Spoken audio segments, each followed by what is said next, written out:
We're now going to write a function that calculates the square root of a number, and we're going to use Newton's method to do so. So we've done this in the past. We're just going to place all of this code inside of a function. That way we can repeatedly call it whenever we need to.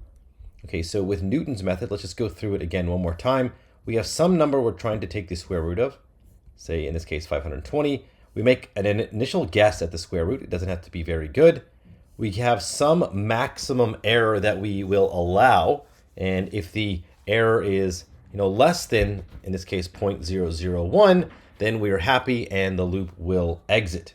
So we use a while true pattern over here. So the loop will run at least one time, and the only way it can stop is with a break statement.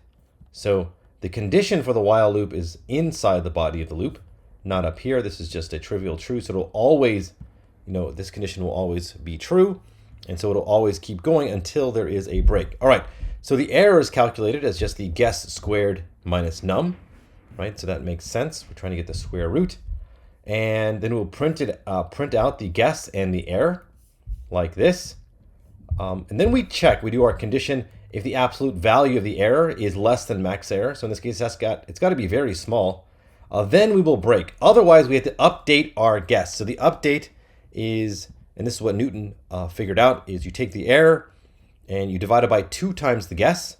So that is your update, and then you just subtract that update from the guess to get the new updated guess. And then the whole procedure starts over again. So in this case, we're trying to find the square root of 520. So our first guess is 5. We have this and so forth. And we finally get to a square root of this, and an error is very low, at least less than 0.001. All right, so to turn this into a function is pretty simple. We're just going to go over here. We're going to copy and paste this. Now at the top, we're just going to say def, and we're going to say square root. And in this case, we're only going to take the square root of 520. So the name of this will be square root 520. In the future, of course, we'll want to allow ourselves to have any number in here and just take the square root like that. So let's go ahead and put a colon over here, and then we have to tab this over so we can just highlight it all and press tab. So now it is in the body of the function. And of course, at the end, we want to return the square root. So we need to make sure we do that like this. So we'll return the guess. So now let's execute this. This just defines the code. It doesn't actually run anything. So let's take 500 and square root of 520, and then we can see that. Now, maybe we want to get rid of the print statement and just get the output, and that is going to be very close to the actual square root. To find the actual square root, we can do exponentiation operator and raise it to the half power. You can see that it's very accurate up to like 6 or 7 decimal places, and then it gets just very slightly inaccurate after that.